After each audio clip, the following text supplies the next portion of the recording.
Yeah, go ahead. Yeah. Hello, everyone. Welcome to another session of Conversation with Sam. Today, we'll continue with our previous topic of last week, which was on leadership.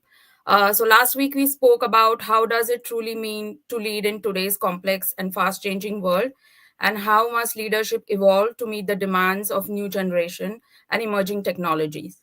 So, today we'll be talking about the qualities that define effective leadership today.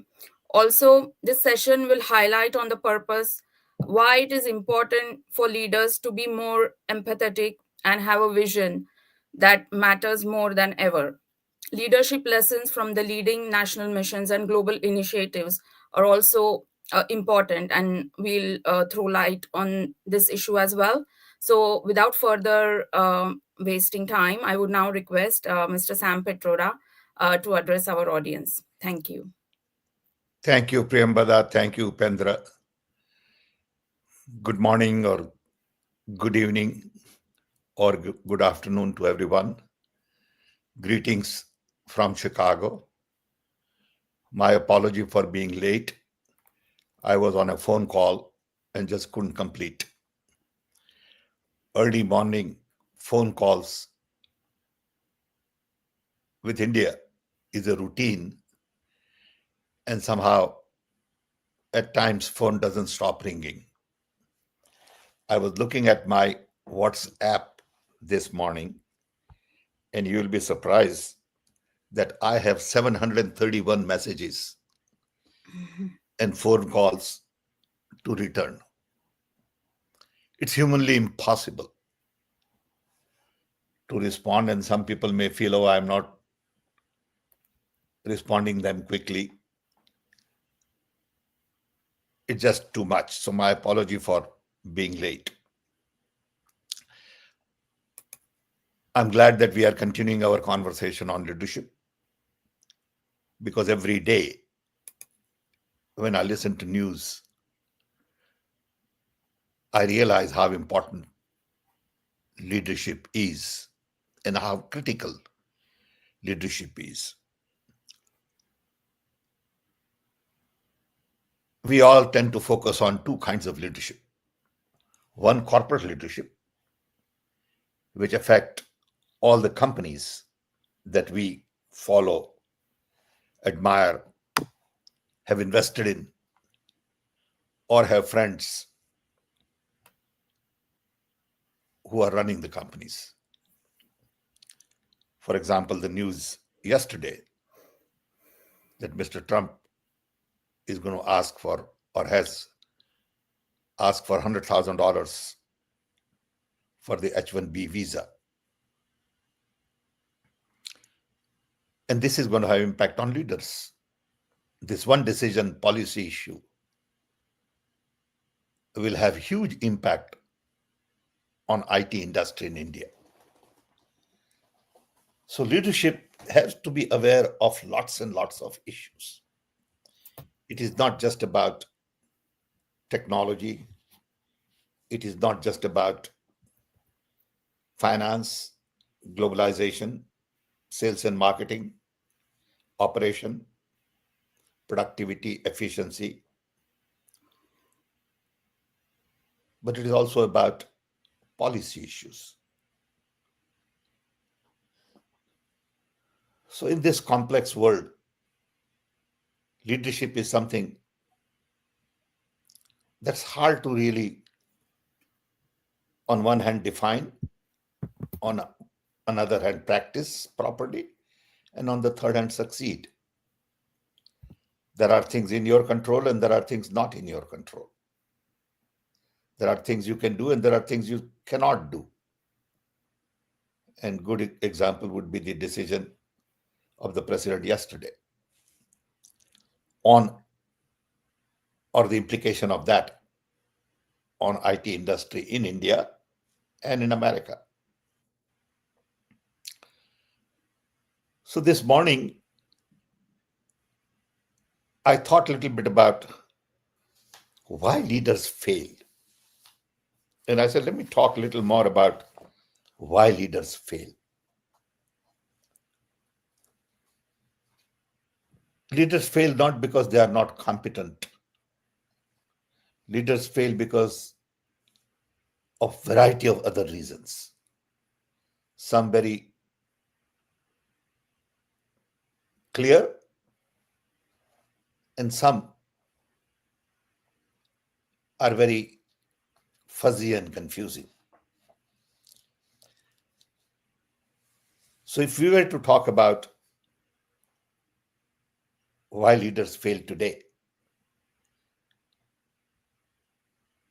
I would sort of put my finger on five, six things for our conversation.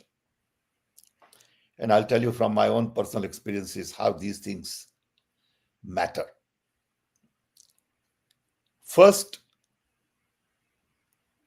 most of the leaders don't have very clear vision or the purpose. At a corporate level, vision would be, what do I do with my company? Do I want to focus on expansion? Do I want to focus on profit? Do I want to focus on introducing new products, acquisitions? Do I want to really strengthen my team? Do I really want to borrow more? Do I really want to sort of compete in an area uh, where I see some threat? Do I want to spend more money on advertising and promotion on sales? So when your vision is not very clear and your team doesn't really quite understand what is that you want, you are headed for a failure. At times I've seen when one group of people talk to leader, they think this is his vision. Next group of people go talk to him, they think no, no, no, his vision is not that, his vision is what we heard.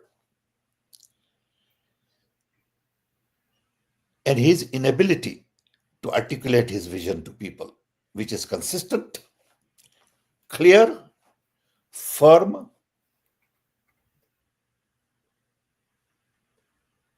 and shows his commitment, people get confused. Same is true in politics. Okay. So clarity of vision, to me, is very, very critical for leader. And if you don't have that clarity of vision and ability to communicate that vision and keep that vision intact, consistent, you are headed for a failure. Short run, short term, or long term. So every leader of a big company, big enterprise, big uh, NGO group, university,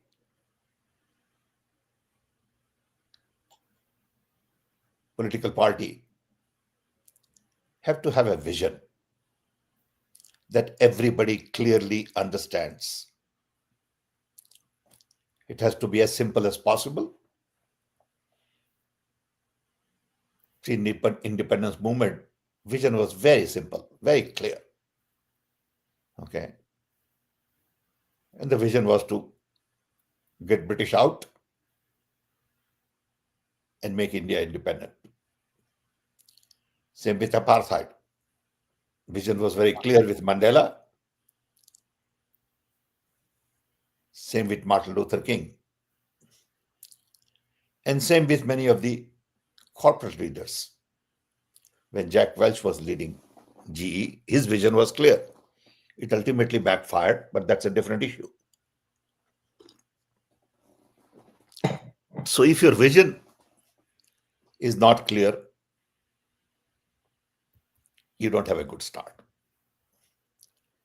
Second most important thing to me is building your team.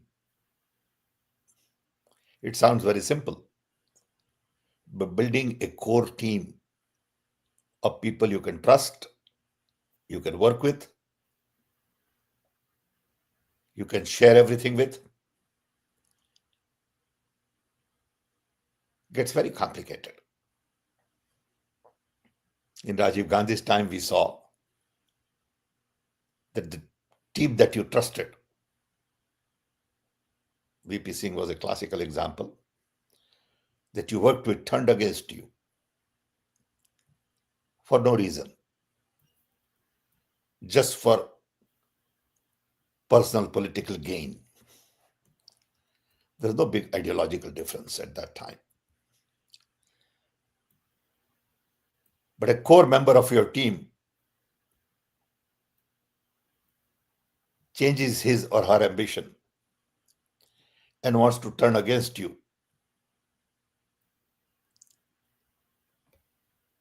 is the beginning of your downfall. Sometimes you can manage that, but most of the time, once it is seeded, it is very difficult to manage. So, how do you build your core team and how do you keep them intact? How do you continuously motivate them? How do you take them into confidence? And how do you make sure that they all work together and have common aligned objectives? Most difficult part of leadership is this. I've seen this because if you have 10 people, 5 people, 8 people working for you, they begin to fight with each other. They begin to compete to get your attention. They perceive in your actions how you value people. Sometimes you spend more time with somebody, they think, that person is very close to you. And in the process, typical jealousy starts. In the process, conflict begin and cracks begin to appear in your team. I've seen this time and time again, that your team makes you who you are. Your team protects you. Your team takes your messages abroad, out into the main stream of people working with you. And if your team is not with you, and if your team is not intact, it is very, very difficult. Then I found that your leadership style matters. Are you a good communicator? Are you arrogant? Are you authoritarian? Are you tyrant? Are you a public servant?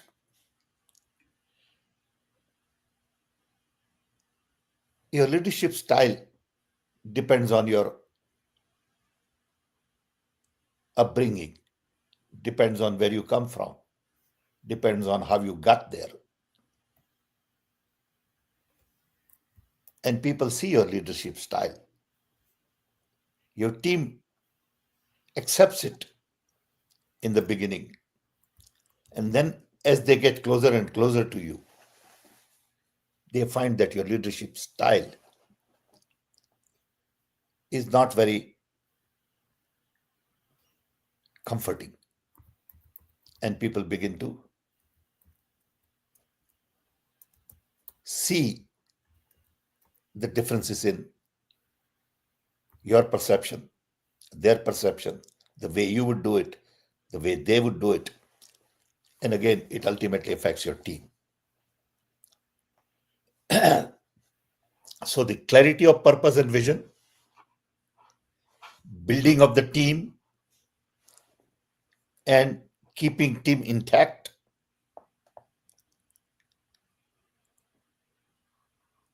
are critical, but at the same time, your style is equally critical. Then your ability to communicate. If you cannot communicate what you want, how you want to your own team and to their team,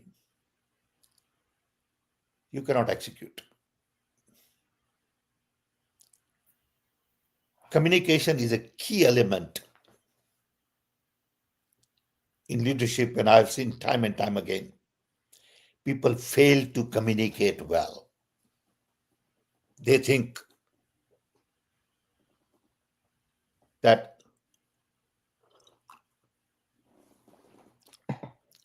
my vision is clear, my people are intact, my leadership style is great, but they don't realize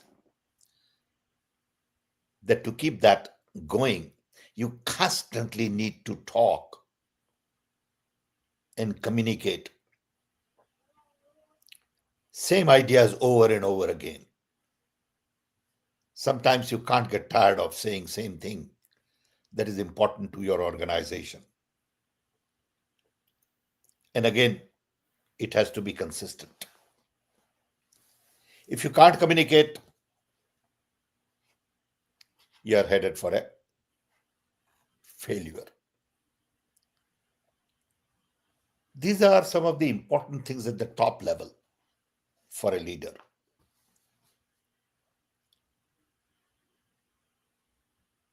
In my own work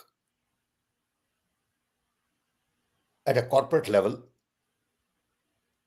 I always will have weekly meetings to review with all my direct report. Every week routine. I would always have once a month meeting with larger group of people, sort of town hall meeting. I would always have once a quarter meeting with everybody whosoever wants to join. And I would be very open and tell them where we are, what we are doing, where we have failed. People will ask questions, they will hammer um, their point, and they would sort of at times make you feel uncomfortable in public. And I believe that is an important part of communication. Your people's ability to question you in public at the larger meeting is very important part of communication. And a lot of people shy from that. Very few leaders have town hall meetings because they all feel that it is not important to expose yourself to larger group of people. At corporate level, I have also felt that to socialize with your direct report and their families, I emphasize that, is very critical. In my young days, I would make sure that all my direct report and their wives and my wife, all of us would have dinner, maybe every 6 months, maybe every year, especially during Christmas and all in the US. So the relationship was not just with that individual, but with their family. You need to know for your direct report what are their children doing, how is the environment at home. If you don't take that personal interest, you don't build a real relationship. Relationship with your direct report cannot be just the work relationship, because their personal life very much affect your team, your agenda, and you got to know who needs to be given some space at the time because of personal challenges, who needs to be given special support.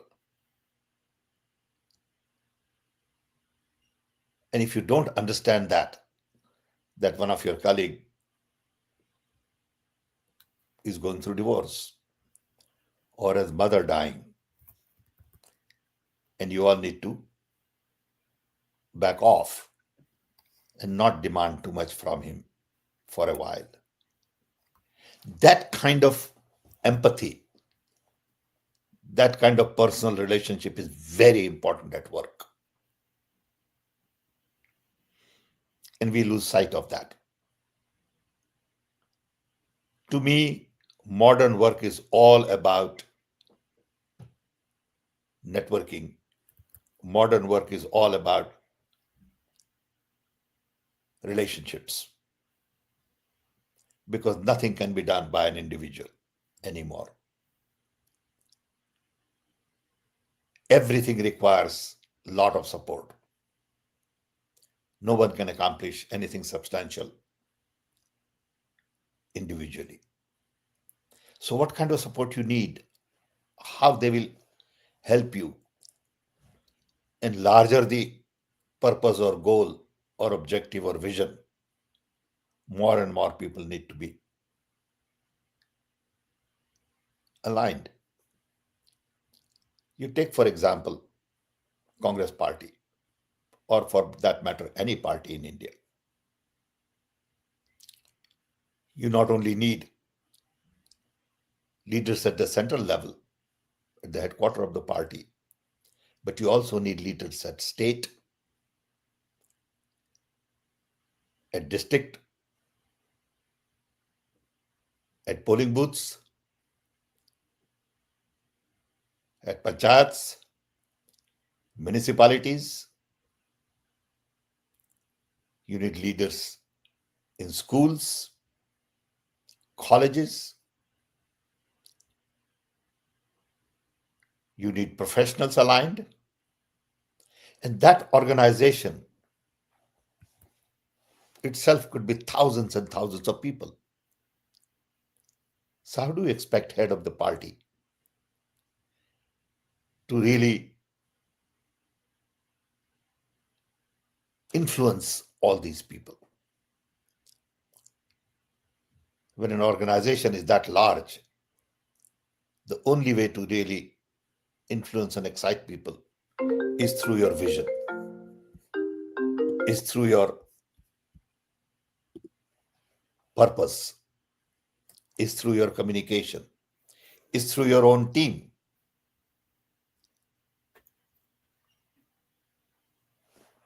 And if you can't do that,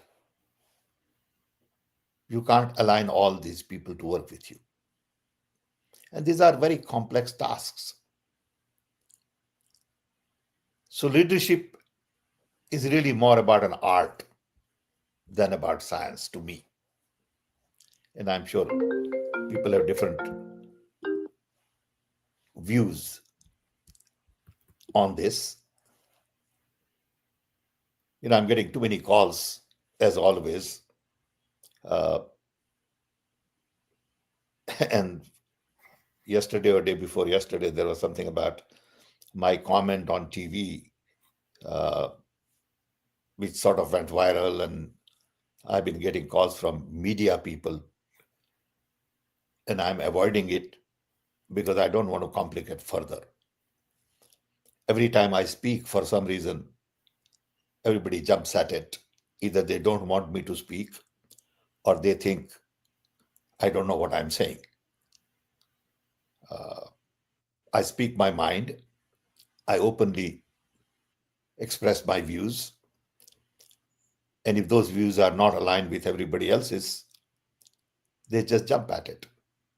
So a couple of days ago, I'm sure some of you know, uh, I said something about, feeling at home in neighboring countries. It was just taken out of context every time they do it. No matter how careful I am, no matter what I say, and then a lot of people say, "Oh, you shouldn't say anything." I mean, do I take that advice and stop saying anything? Do I listen to them, or do I listen to my voices, or do I listen to the media? These are very complex issues. My family would say one thing: "Oh, don't get involved. It's not worth it. Why are you so concerned about all this? What do you have to do with it?" And my inner voice says, "I have to do what I have to do." You know, and these are the issues with individuals, and these are the same issues with leaders. How do you communicate, and how people would react? So all these calls coming in last 5, 6 calls, are all from TV reporters who want to talk to me. So leadership could be very demanding at times, especially public leadership.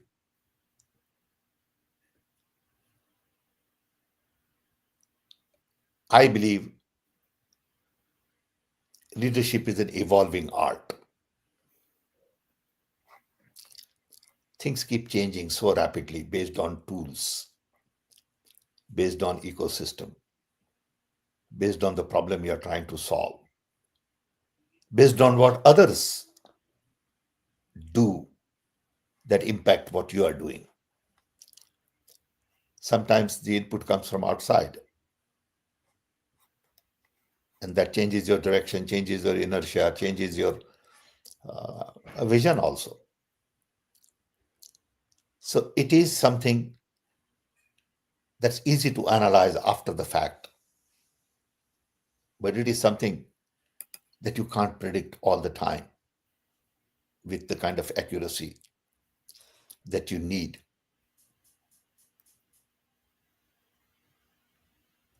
Leadership is not only evolving, it is challenging, it is constantly changing, and it's very demanding. If you're very serious about what you do, you've got to be at it 24 hours a day. It is not something you can take a break from and say, okay, forget about it. I'm not going to worry about it for next 2 weeks. I wish it was that simple. But then again, people have different perceptions of leadership. Some take leadership very seriously, and others take leadership very lightly.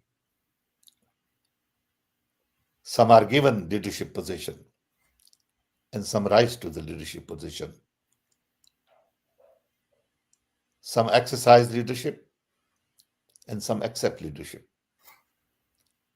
To me, the most important thing to learn in life is to accept and exercise leadership at the same time. Very few people understand that.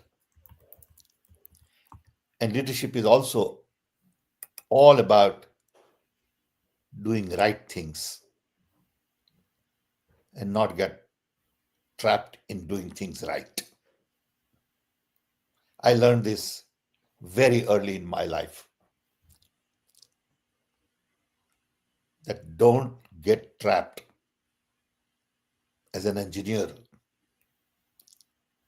to do things right. Of course, you have to do things right. I'm not saying you don't have to do things right. But don't spend a lot of time in being perfect, but spend a lot of time in doing the right things. And very few people understand the difference. Okay. This keeps going on and on. So I think this may be a good time. I'm reading all the names of people who are calling, and I'm also a little bit distracted. So my apology. I'm sorry. Let me take this one. Okay. Hello. Hello. Yes, sir. How are you?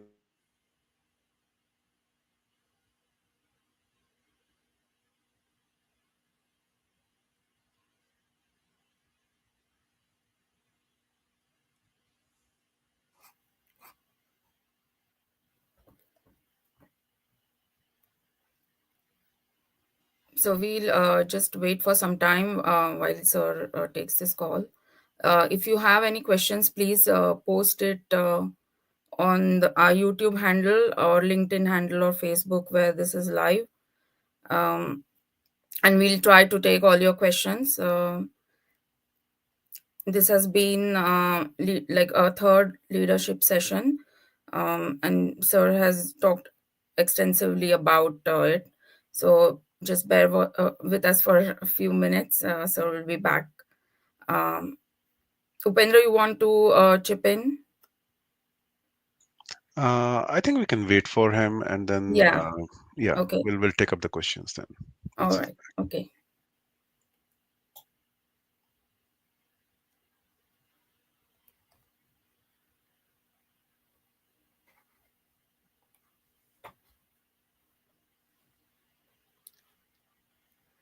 You know. Welcome back, sir. Okay. Should we then open up for a broader conversation? Yes, sir. I'm also a little bit distracted, but my apology. Yes, sir. So just to begin with a question answer session, sir, do you think that leadership is like we always say leaders are born and are not made? Do you agree with this? No, I don't agree with that. So, oh, Leaders can be made. okay. Okay. Leadership comes out of crisis. You're thrown into a position of leadership. A classical example would be Sonia Gandhi would never be a leader if Rajiv Gandhi had been alive. And there are many people like that. Their personal experiences because of death in the family, accident in the family. I met a doctor in Interlaken when I was giving talk on leadership that I had mentioned earlier. And he was Nobel laureate. And in his talk, he said that when he grew up, he found out that while his mother delivered him, she died. And that bothered him in his childhood when he found this out that he was the reason his mother died. And that remained in his mind growing up. And he dedicated his life to medicine. And he became leader because of that particular incident in his life. And he said, I'm going to really find more about why mothers die at pregnancy. And he got a Nobel Prize. Okay. That's a leadership. Came out of personal trauma. Okay. So leaders are born, leaders are created, leaders die. Some people just become leader and then disappear. Never even heard of them again. That's why I said leadership evolves. Okay. So anybody could be a leader if you make up your mind. You take a cause, you take a cause of rickshawala, you take a cause of beggars, you take a cause of homeless people, and you become a leader if you take a cause. Okay. So it all depends on what you want to do in life. Okay. Yes, sir. Thank you. So we mentioned about communication and leadership. So there's a statement which says assumptions are not conducive for effective communication in leadership. So do you like can you share any experience from your own like leadership missions where you have uh, What do you mean by assumptions are not conductive or effective? so if we like assume things in an work environment No, or you have to communicate based on facts And if it's an assumption, you have to communicate that I'm assuming. You can't convert your assumptions into facts while communicating. A communication has to be clear, concise, and accurate. Okay. You got to tell people the facts because ultimately people find out the facts and then they make their own judgment. So I don't think you can convert assumptions and communicate that as facts. Okay. Okay. Yeah. Kiran? Yeah, so the next question, like, is from Siddharth Sinha. He's saying, I truly admire your vision and insight. Sometimes I feel that there is a lot of noise and leadership without real direction in today's world. I would like to play a positive role in fostering stronger India-China relations built on dialogue and understanding and shared progress. I would be grateful for your guidance to contribute meaningfully to this cause. Very interesting, Siddharth. I don't know where you are, but let me tell you my view. And I was last time when I expressed this, press really got after me in India. I said that we must build better relationship with China because we share a very long border. China is our neighbor. And I also reiterated that in my last comment that we got to be good with our neighbors, whether it is Pakistan, China, Nepal, Sri Lanka, Myanmar. These are all our neighbors. We can't afford to have fights with our neighbors all the time because it is time consuming, resource consuming, and it ultimately takes away from human development. It takes away from our focus on food, shelter, education, health. Not only in our case, but also in the case of our neighbors. So when I made the comment on China last time, there was big problem in the media in India. And then Mr. Modi went to China and extended the hand of friendship. Nobody even talked about it, that Pitroda had said this. I am a big believer in good relationship with China, not only from the viewpoint of India, but also from the viewpoint of US. Okay. World cannot be seen in terms of enemies. World has to be seen in terms of friends, partnerships. Competition is fair. World has to be seen in terms of progress for everybody, not just for me. Not that I got to be richer and better and smarter and stronger. And this has to happen at the cost of other by making them weaker. That's not the way we should look at world. I'll give you one example. I run a foundation in Washington, D.C. called Global Knowledge Initiative. I started that foundation about 15 years ago, along with a friend of mine, Nina Fedorov. Nina was science advisor to Hillary Clinton, earlier to Condoleezza Rice. And Nina and I, we are about same age. She's a great scientist in America on genetically modified seeds and all. But we have been friends and a wonderful person. So she and I started this idea of helping Africa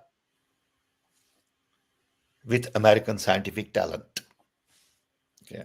Now we have nothing to do with Africa in that sense, but we felt 15 years ago that Africa needs a lot more help from US talent. And I'm giving you this example as an example of leadership also. So we found out that Rwanda used to have their coffee which all of a sudden started smelling like rotten potato. And they lost their entire national production for 2 years. Nobody could figure it out what happened. So we were, as our independent foundation, GKI, were approached, and we took a couple of scientists from University of Pennsylvania, sent them to Rwanda, worked with Rwanda. An American scientist in 6 months found that it was some kind of fungus that was growing. And they came up with the answer to deal with the fungus. And finally, Rwanda got their coffee production back next year. Okay. So we do these kinds of things on innovation and all that, mainly in Africa. Then we did something in Bangladesh and other places. Then one day, I get a call from a lawyer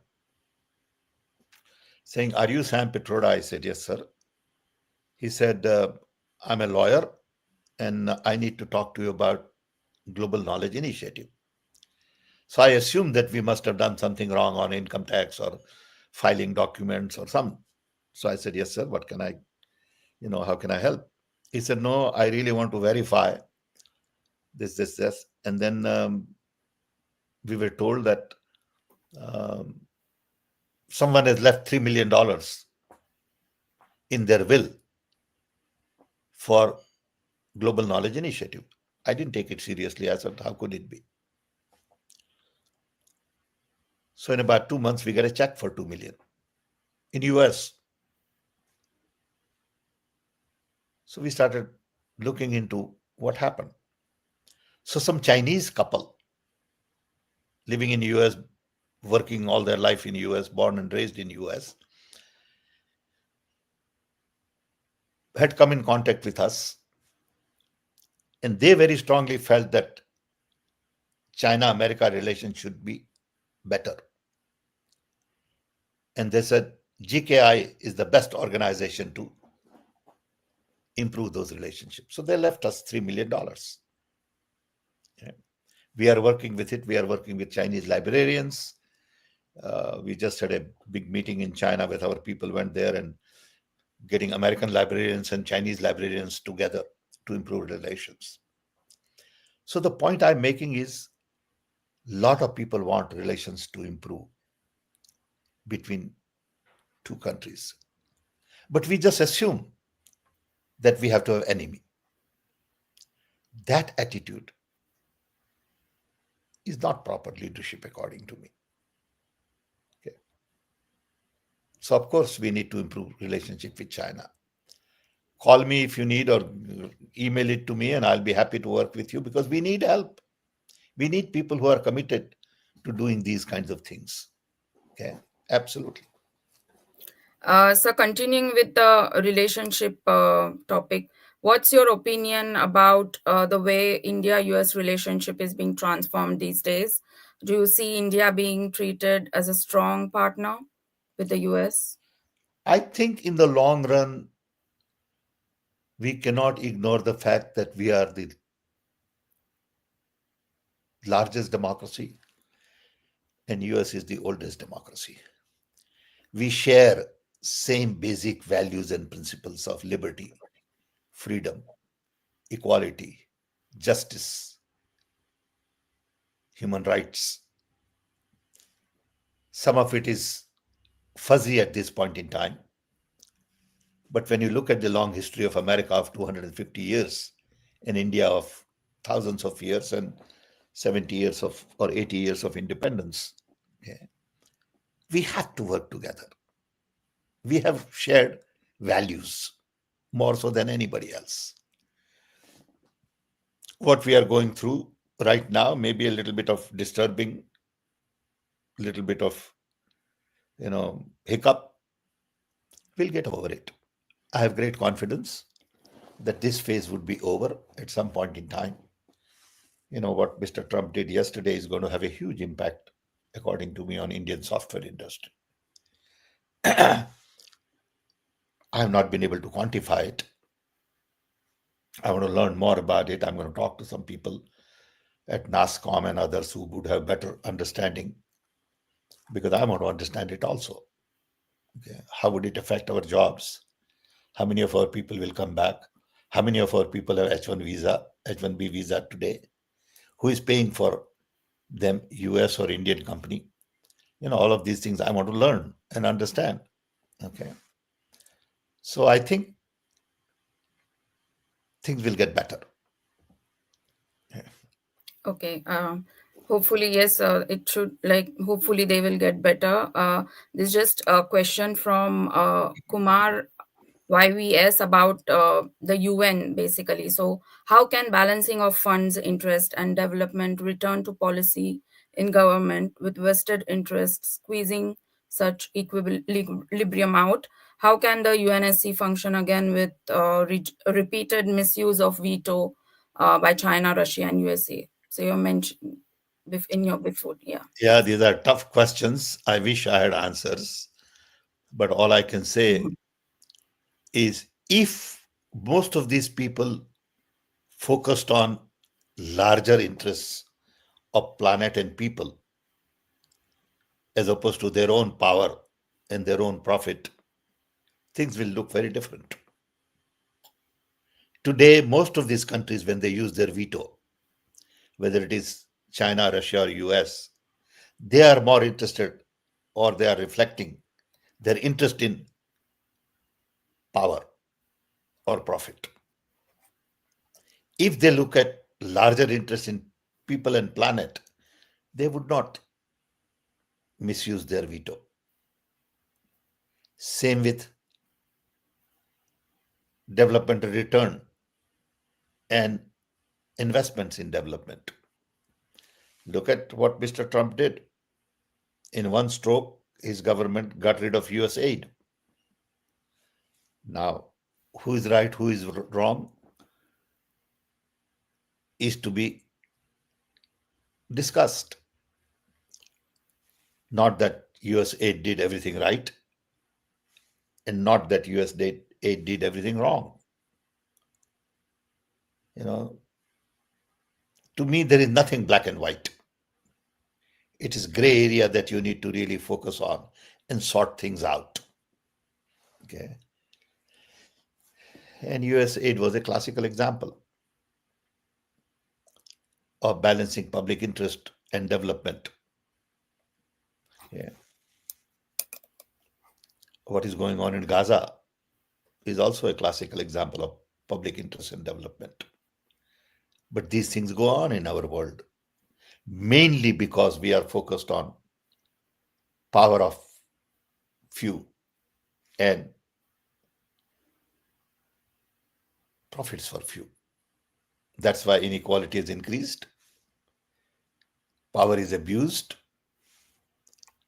and public service and public interest and human development are on the back burner. Thank you, Mr. Kumar.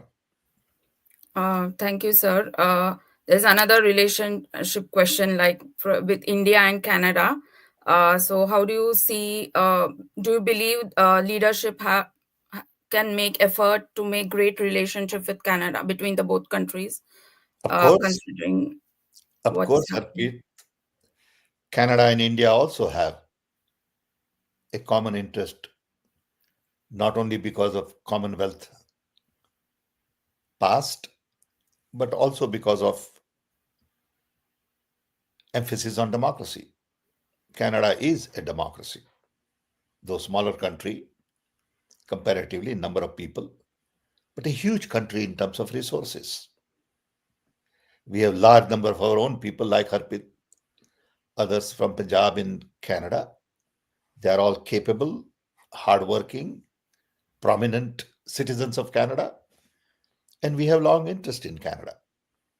Okay, so I think Canada is also one place where relationship has to improve. Okay, I don't see too many places where our relationship should be bad. I don't see enemies. Okay, and if there is enemy, our job is to convert them into friends. What do we do to answer their questions? How do we become generous? And of course, when you are generous, people will take advantage of you. That's okay for a while. It's like building friendship. When you build new friendship, you have to give in. You have to spend time with the new friend. You have to, buy a cup of coffee for the new friends. You have to invite them for dinner.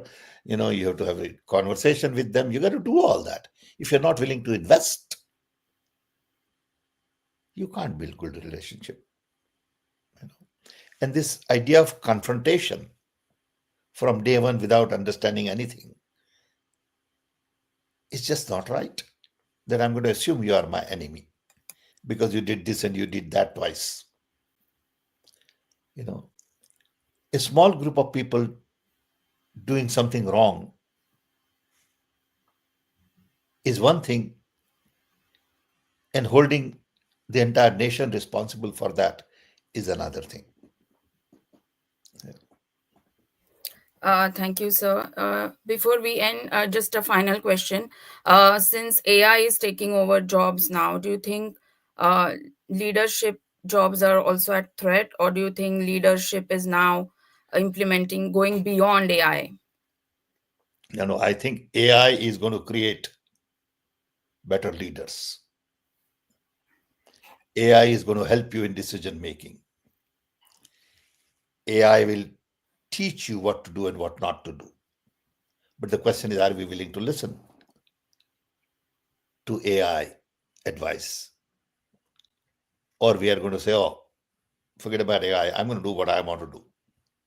I'm mean. I'm tough. I'm dictatorial. And AI doesn't help me. Okay. Maybe somebody will design an AI to improve leadership. Okay. It'll happen. So AI is a tool. It's a great tool, believe me. I use it, for many, many things nowadays, and I get fascinated. I'll give you one example. Because of last 2 days, 3 days, I've been working on some idea, and I wanted, normally when I have an idea, I document 2, 3 pages, give it to my patent attorney.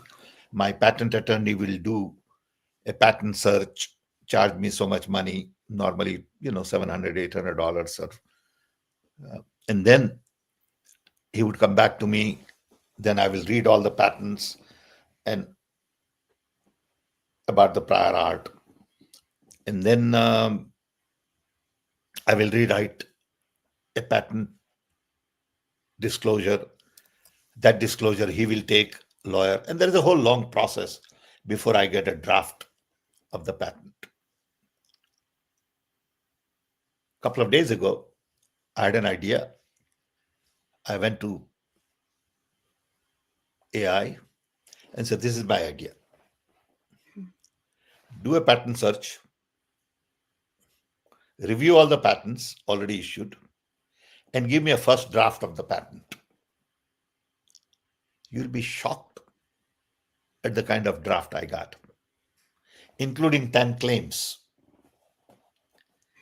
This would have taken 9 months of process with lawyers and me going back and forth, and he's calling and I'm not free, and I'm calling and he's not free, and all that crap. It's over. Took 5 minutes, but I had to define the problem properly. The patent draft came back to me. Now I'm going to send this draft to my patent lawyer. Say, here's a draft. You put your 2, 3 hours and not 20, 30 hours at $700 an hour. That's what good patent lawyers cost. $700, $800 an hour. Okay. I mean, that's what AI is doing today. Okay. He is not going to charge me for 20 hours. He's going to charge me for 3 hours probably. Okay. So it depends on how I want to use AI. So AI would be very useful in decision making for leaders. But do you follow that? Do you take AI advice? When do you take AI advice? How do you take AI advice? These are all very important human questions and human interactions. Okay. Okay. Okay, absolutely, sir. Hope we create more better leaders in the future. Just one thank you comment from Harpreet saying that it's always great to learn from you. And we also say that Thank from you, our side. Harpreet. You look very smart. Yeah. Okay, so we meet next time, same day, same Sure. time. But I Thank hope you. this is useful to everybody. I do it Yes, because I sir. like to interact with young people. I learn from you and I want to get your pulse. I'm too old uh, to have the connections. No, sir, I it's should have with always young people. useful and it's very So let me enriching. know whatever you want to talk about. I'm available. I want to learn from you also. What bothers you is of great interest to me. Sure, sir. Beside, jobs and future and income and all that. What bothers you as young people? You know, Absolutely. So okay? we'll cover topics in the future. Absolutely. Whatever you want. I mean, I'm available. You give me a topic, and not again that I'm an expert. Yeah, I'm not expert on anything, but I want to share my views. absolutely. Okay? Yeah. Okay. Upendra, Thank you. you are always in the background, but thank you for all the things you do, Upendra. Anytime, sir. No, no, Upendra has been very helpful to me at a personal level, I tell you. You know, he just takes the initiative and comes up with support. And I'm privileged to have people like Upendra and Priyambada and many other friends. And thank you all for helping me. So thank you, sir. Thank you. It's a pleasure. Anytime, sir. Pleasure, Thank sir. you. Thank you. Bye.